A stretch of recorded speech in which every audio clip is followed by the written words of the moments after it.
Rastan na Gombe gani cikin tatin. Na shigo. Tatin tallafa marayu gajiyayyu da marasa ƙarfi tatin alkhairi ce. Assalamu alaikum, sunana Muhammad Awal Hanawali. Producer kuma jarumi a cikin fim ɗin sai na garara. Ana samun matsaltsalu sosai a ɓangaren ilimin 'ya'ya mata. Tatin za su faɗakar da iyaye akan muhimmancin ilimin 'ya'ya mata da gudunmuwa da za su bayar muddin suka ilmantu. Tatin alkhairi. Assalamu alaikum jama'a, sunana Kamal UK, darakta a cikin fim ɗin sai na garara.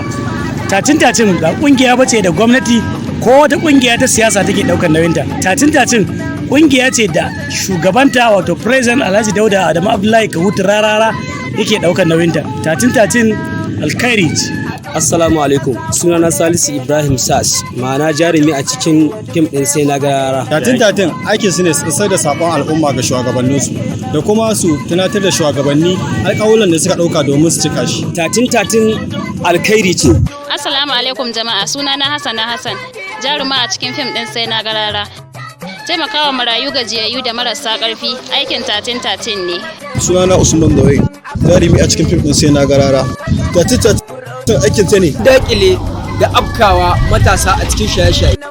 Da nuna musu muhimmancin dogaro da kai. Tatin ba ƙungiya ba ce ta 'yan siyasa, sai dai suna da kyakkyawan mu'amala da 'yan siyasa. Tatin alkhairi. Tatin alkhairi ce.